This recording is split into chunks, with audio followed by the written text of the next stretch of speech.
Continuando a leitura do Srimad Bhagavatam, canto 8, capítulo 16, verso 24.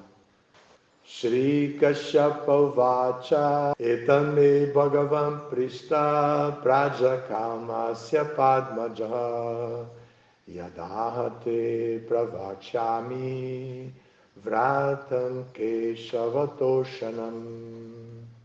Shri Kashyapa Vacha, Kashyapa Muni disse: Etat, isto, me, por mim, Bhagavan, o poderosíssimo, Prishtaha, quando foi solicitado, Prajakamasya, desejando progenie, Padmajaha, Senhor Brahma, que nasceu de uma flor de lótus, Yat, tudo o que, Aha, ele disse, Te, a ti, Pravakshami, explicarei, Vratam, em forma de adoração, Keshavatoshanam, com a qual Keshava, a suprema personalidade de Deus, fica satisfeito.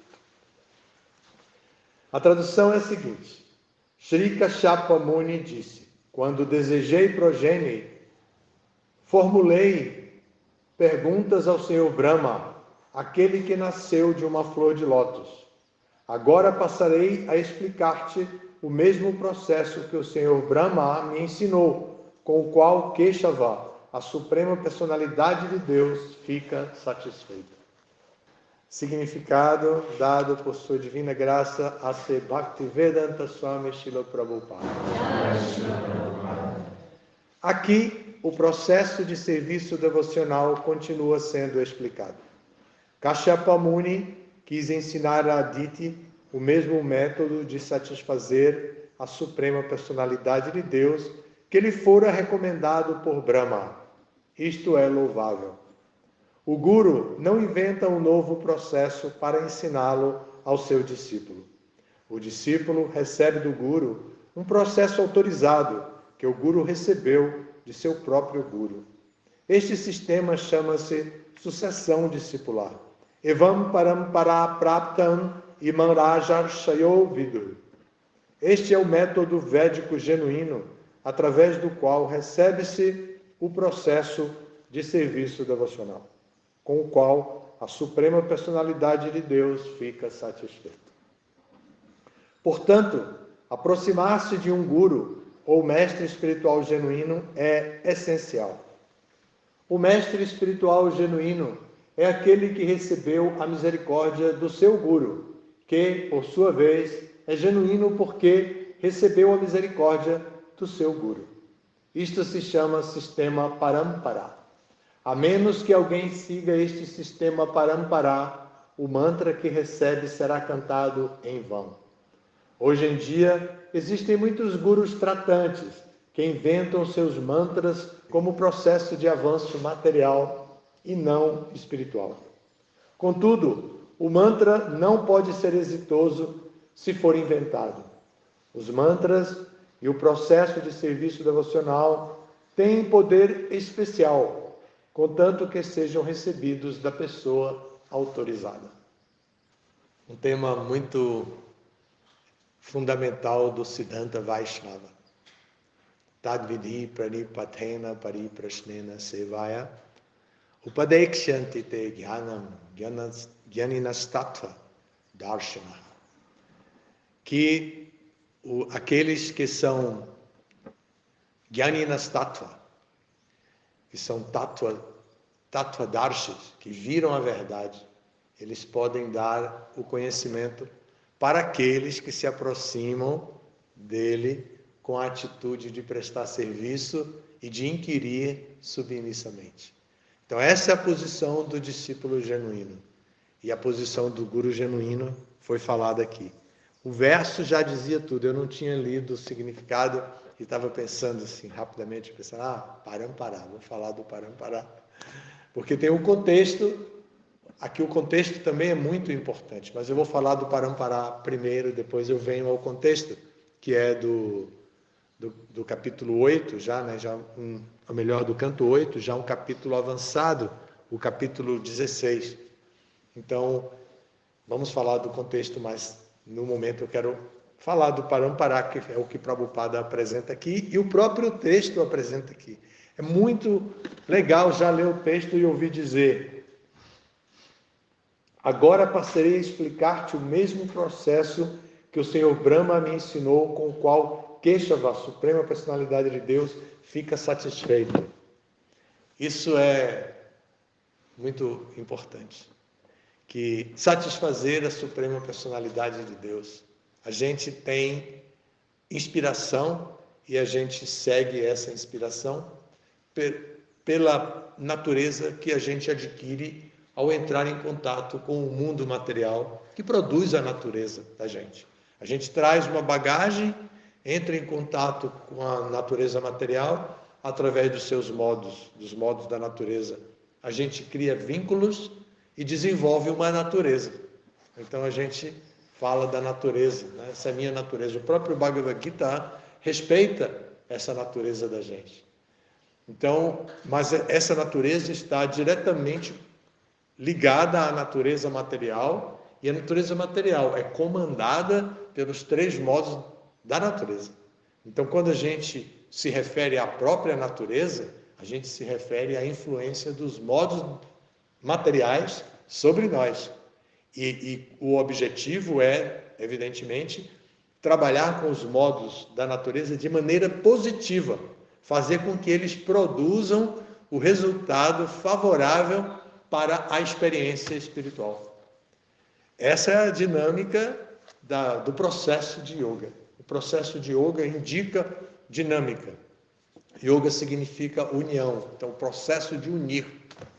Então, a dinâmica é exatamente essa, fazer com que os modos da natureza trabalhem a favor da nossa verdadeira identidade, a identidade espiritual. É aquele desafio bacana, é uma grande aventura. É uma grande aventura. A gente pode até lamentar, falar como é difícil, não vai dar, não sei o quê. A gente pode dizer tudo isso. Porém, é uma grande aventura. E quando a gente trabalha com esse espírito de aventura, de transformar, de fazer os modos da natureza trabalhar positivamente, aí a gente fica sempre entusiasmado, com utsaha, aquele entusiasmo que deve sempre existir. Caso contrário, realmente a natureza material vai predominar sobre nós e vai tirar nossa energia, roubar nossa energia, gastar nossa energia com outras coisas. Então aqui o ponto é esse, de que a Suprema Personalidade de Deus tem que ficar satisfeito, Krishna, tem que ficar satisfeito com o nosso serviço, porque ficando satisfeito, ele nos acolhe e nos libera da sua própria energia externa que está nos prendendo. Então, a ideia é fazer a pessoa suprema ficar satisfeita. Não é viver feliz. O objetivo não é viver feliz. O objetivo é satisfazer a pessoa suprema, satisfazer Krishna. Viver feliz é um resultado do estado de espírito que a gente vai desenvolver para servir a Deus e fazer Ele ficar feliz. Aí vem a felicidade da gente. Mas o objetivo não é ser feliz. Não, aquela máxima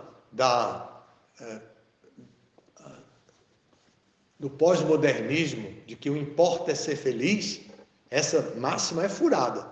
É furada. Que não é o que importa é ser feliz, que vale tudo, que a ética já era, que a moral já era, nada disso. O que importa, de acordo com grandes Vaishnavas da corrente de sucessão discipular, o que importa é fazer a Suprema Personalidade de Deus feliz. Aí, influenciado um pouquinho pela Tamaguna, mas com bastante coerência do modo da bondade, a gente fez, mas a Suprema Personalidade está sempre feliz, não depende da gente. A gente não precisa se preocupar em fazê-lo feliz, porque ele já é feliz por si mesmo. Ele é bem-aventurado, ele tem ananda completo. completamente bem-aventurado. Mas a relação da Suprema Personalidade de Deus com as entidades vivas é que a sua energia externa se manifesta dentro do mundo material para dar oportunidade, ou como se fala hoje em dia, de maneira um pouco exagerada, oportunizar, para dar oportunidade às almas espirituais. De quê? De que mesmo dentro da mais densa ilusão, como estamos, possamos servir a Krishna e fazer Krishna feliz. Então, por isso uma grande aventura, trabalhar com os modos da natureza material e fazer ele fazer com que eles produzam o resultado na nossa natureza que a gente quer.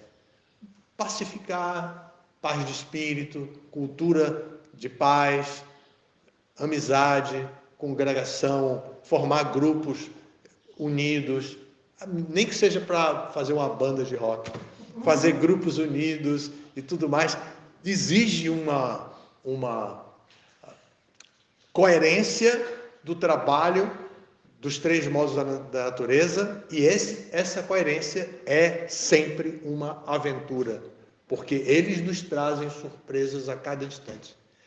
Podemos estar muito estáveis no modo da bondade e de repente, puxa algo para a gente que vai nos levar para uma paixão e a gente simplesmente fala o que não devia falar para alguém e aquela pessoa recebe com o modo da paixão que saiu da gente. Então, ela não recebe o nosso comportamento de bondade, ela vai receber exatamente a dose de paixão que foi produzida no meio de um mar de bondade. E aí a pessoa se frustra e aí começa toda uma grande confusão. E a outra pessoa tentando se explicar, mas e não dá. E ela volta para o modo da bondade, mas já com uma decepção, autodecepção, e a outra pessoa sai com aquele modo da paixão aumentando, criando e multiplicando e conjugando ele com os outros modos da natureza, e lá se vai uma ação assim criada em série para tornar o mundo cada vez mais mundano. E a ideia da corrente de sucessão discipular é inteiramente diferente. A gente se aproxima do mestre espiritual com a atitude Kinkaram, que devo fazer, e o mestre espiritual nos diz: cante e seja feliz. Cante Hare Krishna e seja feliz. E a pessoa vai cantar Hare Krishna e vai compreender que o cantar do mantra Hare Krishna é um processo científico, que é para dar prazer a alguém, portanto, precisa estar ajustado ao gosto daquela pessoa. Como é que ajusta? Tem as ofensas, tem alguns princípios que ajudam a estabilizar. E aí a pessoa vai introduzindo aquilo e quando vê, ela está dentro de um processo complexo, super adorável, que desperta a inteligência, a curiosidade, a criatividade, que é Bhakti Yoga. E dentro do processo de Bhakti Yoga, a gente vai satisfazer com Bhakti a Suprema Personalidade de Deus, que é o que satisfaz. O que satisfaz a Krishna é Bhakti. Ele garante isso no 9º capítulo do Bhagavad Gita. Pode me oferecer qualquer coisa, das mais simples que houver dentro do meio ambiente. Uma florzinha, e ele gosta de flor silvestre. Uma florzinha que seja, e eu aceitarei se me oferecer com devoção. Então, imagine, ele quer devoção.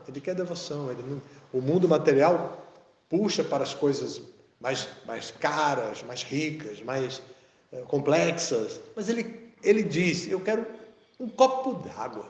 Se me derem um pouco de água, eu já estou satisfeito, mas que tenha devoção.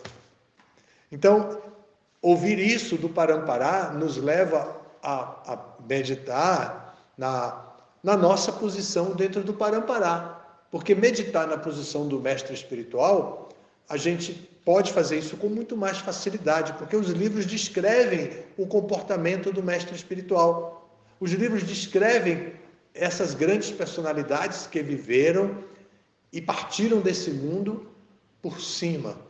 Viveram e partiram desse mundo com pleno sucesso. Nós é que ainda estamos aqui correndo o risco de arruinar a qualquer instante a nossa existência e terminar saindo desse mundo super por baixo.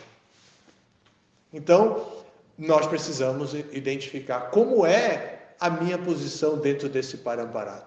Se a posição do mestre é de genuinidade, a minha posição tem que ser de genuinidade também. Eu também tenho que ser um discípulo genuíno. Aí a pessoa vai ouvir, definitivamente ela vai ouvir, ela vai prestar atenção ao que o mestre espiritual fala. E aí ela vai chegar ao mestre espiritual como a atitude que Krishna recomenda, né? Tadvidi pranipatena pariprashnena sevaya. Então, para prestar serviço humilde e também para fazer pariprashnena, para fazer perguntas relevantes a respeito do próprio sistema do serviço devocional. É assim que ela deve se aproximar. E o mestre espiritual vai dar upadesh, vai dar instruções, como o nosso livro Upadeshamrita, o néctar da instrução. Então ele vai dar upadesh, ele vai dar instruções. E esse upadesh, essas instruções devem guiar a nossa vida e devem ajudar a nossa natureza material a, com equilíbrio, gradualmente se ocupar em serviço devocional, sem ser forçada, com austeridade, mas sem ser vilipendiada, sem ser agredida, né? Mas com austeridade. A austeridade não tem jeito. Por quê? Porque o próprio Brahma, a primeira instrução que ele... Se ele tem que dar instrução, como aqui Kashyapa Muni está dizendo, eu ouvi esse processo do Payovrata perguntando a Brahma. Eu fiz perguntas quando eu queria ter filhos. Eu pensei, poxa, é uma responsabilidade grande, vou perguntar a Brahma como é que é esse negócio. Foi lá, perguntou e Brahma respondeu como é. E Brahma respondeu. E então, se esse é o processo Parampara, e Brahma ouviu de quem? Ele ouviu de Krishna. E o que ele ouviu? Qual foi a primeiríssima instrução que ele ouviu? Uma instrução de sílaba, com duas sílabas apenas. Que ele ouviu dentro do universo. Tapa, exatamente. Tapácia. O processo de tapácia. Muito obrigado, Bruno. Então, ele ouviu isso tapácia. Então, nós sempre vamos ter alguma situação que voluntariamente vamos aceitar como austeridade. Voluntariamente vamos aceitar algo que não é tão agradável assim para os sentidos, mas vamos aceitar para satisfazer a corrente de sucessão discipular e satisfazer o mestre espiritual e satisfazer então Krishna. Esse é o tema que está aqui. Por que esse tema surge? Esse tema tem uma curiosidade espetacular em termos de comunidade, em termos de congregação, em termos de organização social Varnashrama. Porque aqui é um marido dizendo para a mulher, para a esposa dele, dentro da própria casa, você está me perguntando isso, eu vou responder. Mas saiba, meu amor, que eu vou responder de acordo com a corrente de sucessão discipular. Não se preocupe, eu não vou falar o que vem na minha cabeça só para você ficar bem comigo. Eu vou dizer agora o que eu ouvi do meu mestre espiritual. Então, ele assume a posição de discípulo genuíno diante do mestre espiritual e ele passa para ela com a justificativa certa que o mestre espiritual faz.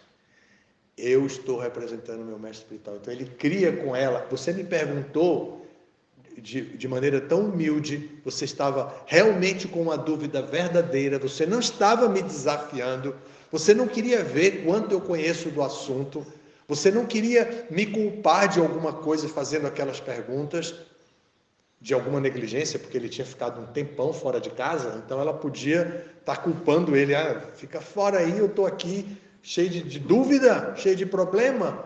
Então, Agora me responda isso. Ela não fez assim, ela fez uma pergunta verdadeira. E agora, como isso vai acontecer? O que é que eu posso fazer para resolver o meu problema familiar? Então ele diz para ela, eu ouvi de Brahma, então eu vou lhe dar o processo rápido de Payovrata, porque foi de Brahma que eu ouvi. Então ele vai dizer isso e ela vai ouvir, e ela vai acatar, e vai seguir, e vai fazer. Olha, a primeira pergunta é do Guru Krishna. Ele colocou aqui, amado Guru, bom dia, Hare Krishna, aceite minhas reverências, todas as glórias da Prabhupada. E tem uma pergunta. Qual o comportamento que esse devoto que está no processo deve fazer? Para uma pessoa autorrealizada, existe a possibilidade de cometer uma ofensa ou se sentir ofendido? Se sim, uma vez que essa grande alma ofende a pessoa que está no processo da autorrealização, vírgula, e ele acabou aí. Entendi. Aí, detalhe, ele colocou pergunta do seu futuro discípulo da Maharaj. O filho dele, que acabou de nascer, tem um mês, já está com cara assim, redonda de gordo. Engordou em um mês, engordou um monte. Bom, este mundo é bem traiçoeiro. Uma alma autorrealizada pode se encontrar numa situação em que ela realmente possa cometer ofensas. Prabhupada, nos últimos dias de sua vida, ele pediu perdão pelas ofensas cometidas aos irmãos espirituais. E os irmãos espirituais presentes disseram, não, você não cometeu nenhuma ofensa, você é um pregador, você não cometeu nenhuma ofensa. Ele disse, sim, eu cometi, eu tenho o meu temperamento. Então, esse foi o que como Prabhupada falou. Prabhupada estava dando exemplo para todos nós. Prabhupada, de fato, não cometeu ofensa com seus irmãos espirituais, mas é possível que seus irmãos espirituais tenham ficado, de alguma forma, constrangidos com a relação com Prabhupada, porque o próprio Prabhupada ficou constrangido com algumas relações com eles. Então, esse é o exemplo mais próximo de nós. Nas Escrituras tem muitos exemplos de ofensas acidentais. A pessoa comete uma ofensa involuntariamente e ela deve rapidamente resgatar a ofensa, compreender a gravidade da ofensa e então se desculpar diante da pessoa ofendida.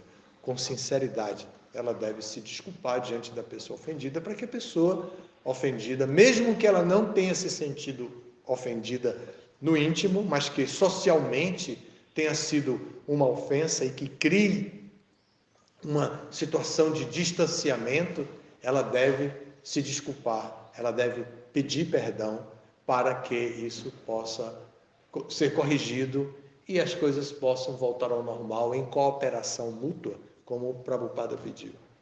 Então, é isso. A segunda parte, depois do comportamento, é a parte que se uma alma autorrealizada pode cometer. Pode cometer uma ofensa ou se sentir ofendido. Se sentir ofendido. Se sentir ofendido, em geral, ela se sente ofendida por uma questão pedagógica, para dar uma instrução pública, comunitária. Mas, em geral, ela não se sente ofendida no seu íntimo. Ela pode se sentir ofendida externamente, para dar uma informação pedagógica e corrigir as pessoas. Imagine quantas pessoas se aproximam de um mestre espiritual. E ele precisa instruir os seus discípulos. Mesmo aqueles que não são genuínos precisam ser instruídos. Imagine que tarefa, né? Transformar um não genuíno em genuíno é uma tarefa difícil, porque vai entrar na intimidade da pessoa para fazê-la refletir, para buscar autoconhecimento, para buscando o autoconhecimento ela poder, por conta própria, compreender a sua vulnerabilidade dentro do mundo que é dirigido pelos 3 modos da natureza material. Então é bem complexo isso. Mas às vezes uma alma autorrealizada demonstra, por alguma razão, se sentir ofendida como um efeito pedagógico, para evitar que outras ofensas em série possam ocorrer e o comportamento daquela pessoa se tornando ofensivo gere reações para ela própria. Então, pedagogicamente, a pessoa faz isso. Ok. A próxima pergunta é da Sundaranga. Ela colocou: Jai Maharaj, aceite minhas reverências. Se o Senhor Krishna já é autossatisfeito, por que precisamos satisfazê-lo? Tá vendo? Tá vendo? Que essa é uma pergunta bem lógica e inteligente. Porque ele criou o mundo para que as almas rebeldes, como nós, pudessem voltar a ele. Então, o processo de estar com Krishna é de aceitá-lo como a suprema personalidade de Deus e servi-lo com amor e devoção. Mas se nós deixamos essa posição e agora estamos na situação que nos encontramos, precisamos exercitar o nosso serviço a Krishna para chegar na plataforma de amor puro e então estar pronto para voltar para o mundo espiritual. Então, Krishna só precisa ser satisfeito no ponto em que a alma espiritual precisa voltar a ele e ainda não voltou. Então, para Krishna é uma grande satisfação que a alma espiritual retorne a ele com o coração, com muito amor para dar. Obrigado, Sundarang, pela pergunta. A próxima pergunta é a do Daniel. Ele colocou assim uma pergunta da Maharaj, eu acho que ele quis dizer Maharaj. O Guru é essencial para que alguém entre no caminho espiritual e alcance a meta? E como pode se reconhecer um Guru? Essa pergunta é bem excelente. Prabhupada acabou de dizer que existem muitos gurus tratantes. Foi a palavra que ele usou, né? Aqui no texto. Existem muitos gurus tratantes dentro desse mundo, que estão interessados simplesmente em manter as relações materiais dentro do mundo, mas não dão ao discípulo um posicionamento espiritual. Então o mundo está assim, e eles se utilizam do poder dos mantras e dão mantras. Antes de ser devoto, eu recebi um mantra também. Eu fui visitar, eu saí da Bahia de ônibus para o Rio de Janeiro para visitar 2 sannyasis impersonalistas que haviam chegado relacionados com a minha academia de yoga. E aí era um auditório imenso, cheio de gente, e eu fiquei altamente decepcionado nos meus 18 anos de idade, altamente decepcionado, e fiquei muito frustrado, porque ele dizia um monte de... Eles disseram, eu nem me lembro mais quais eram os pontos, mas eu sei que eu fiquei muito frustrado, e eu fiquei de cara feia, né? Emburrado assim, no meio do meu grupo da minha academia de yoga. Então a mestra me perguntou o que estava acontecendo. E eu disse, estou muito decepcionado, vim para aqui para ouvir algo relevante, acho que não ouvi nada relevante e tal. Ela disse, porque você já está no ponto da iniciação. E você precisa ser iniciado, precisa receber um mantra. E eu vou lhe dar um mantra que eu recebi e eu vou lhe dar um mantra específico para você desenvolver. E vou lhe dar uma japa para você cantar esse mantra nessa japa de Rudraksha. Então ela me deu, e ela disse, eu vou lhe dar da minha iniciação, eu vou dar para você. E ela foi, no dia da minha iniciação, eu tinha o nome Sita Devi. Eu banhei, meu guru banhou na nascente do rio Ganges. Tudo lá dos Himalaias, aquela coisa. E eu, a essa altura, imaginem como eu estava. Né? Eu já estava assim, completamente animado de novo. Aí ela tirou a japa do pescoço, me deu um mantra super secreto. E eu fiquei cantando. Eu não podia pronunciar, era cantando, meditando. Vititra é testemunha disso, porque eu acordava cedo, dormíamos no mesmo quarto, e ele ficava irritado porque eu acordava e ficava sentado na cama cantando meu mantra lá. Aí conheci os devotos e tal, e comecei a traduzir as aulas do devoto, as palestras que ele dava. Então, um dia ele pegou o Bhagavad Gita e foi dar a primeira aula que eu ia traduzir do Bhagavad Gita. E eu sentei do lado dele, ele sentou numa cadeira mais alta, e eu sentei do lado dele, e aí ele pegou o Bhagavad Gita e Om Namo Bhagavate Vasudevaya. Eu fiz assim mesmo. Como é que ele está dizendo o meu mantra? Era o meu mantra que eu cantava, já tinha 3 anos que eu cantava esse mantra, e agora estou ouvindo uma pessoa cantar, e todo mundo ali, né? E ele começou a dizer que as pessoas deviam repetir. Eu não repeti. Eu não repeti porque era secreto e não podia falar, e já estou ouvindo, ainda repetir vai ser ofensa dupla. Aí depois eu disse a ele, como é isso? Ele disse, não, esse mantra significa isso. Eu nem sabia o significado direito. E aí esse mantra significa isso e tal. Então, existem muitos gurus que dão mantras que são motivados para a pessoa ficar bem de saúde. Então, curar alguma doença, uma doença incurável, uma doença mortal. Então, existem mantras para tudo. O processo de cantar mantras tem efeito material. Ele modifica a natureza material. Por isso que cantando Hare Krishna, nós transformamos um ambiente inóspito em completamente auspicioso, por cantar Hare Krishna. Tá bem? Tem mais 2? Não, é só isso. Então não eram 4. Eram 2 só do Guru Krishna. Ah, pois é, ele vale por 2. Obrigado, então. Alguma pergunta local? Só um comentáriozinho, Maharaj. O Prabhu Trivikrama, o esposo de mãe Krishnamurti, quando esteve na Índia, ele foi picado por uma cobra. Você conhece esse passatempo? Conheço. Ele foi curado por um mantra, né? Verdade. Eu parei de contar essa história minha pessoal, porque uma vez eu estava contando, meu irmão Vitita estava presente, e a gente estava curtindo muito essas coisas do presente passado, experiências e tudo. Então, quando eu contei esse passatempo, tinha um monte de devoto antigo, assim, aí ele falou assim, Dhruva Maharaj, porque foi o mantra que Dhruva Maharaj recebeu também, né? Aí eu fiquei com vergonha, né? Porque ele falou isso, então nunca mais eu tinha contei hoje depois de muito tempo. Ele falou, Dhruva Maharaj, assim, gozando, né? Meu irmão, aí dizendo que eu estava dando uma de Dhruva Maharaj, aí eu parei de contar a história. Mas é verídica e ele sabe dessa japa.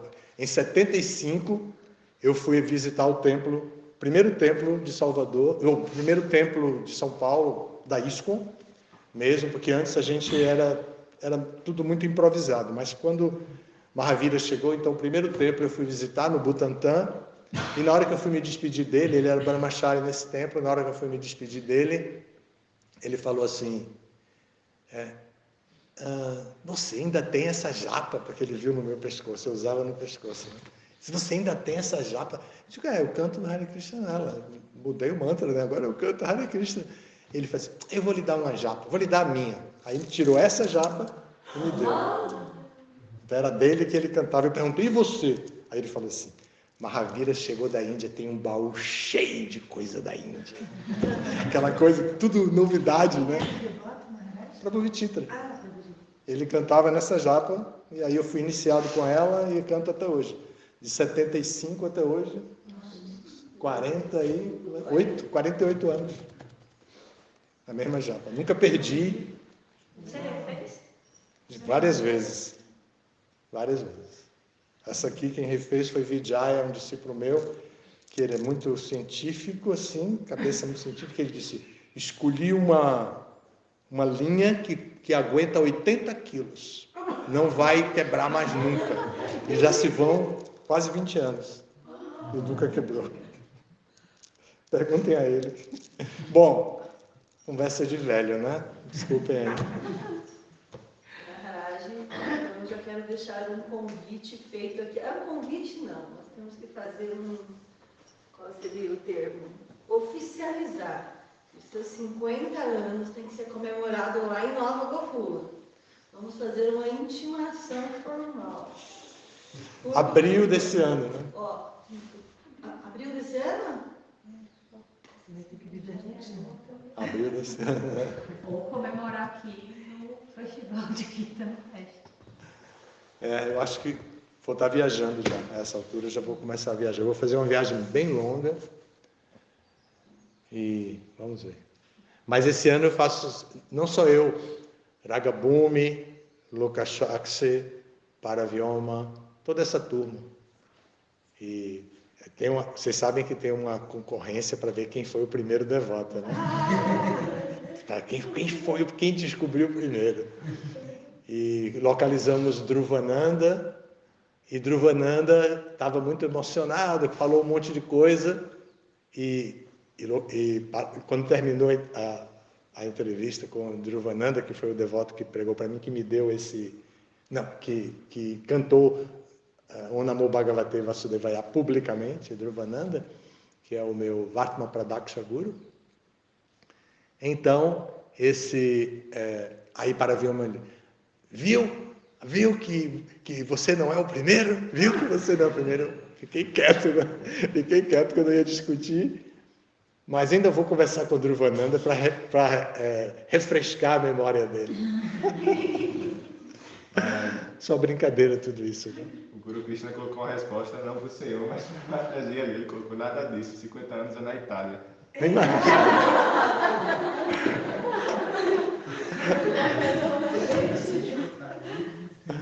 Bom, obrigado aí por tanta bondade de vocês, obrigado por me permitir dar aula, Maharaj, obrigado a todos que estão fora. Quantos são que estão aí? Estava em 39, agora está em 37.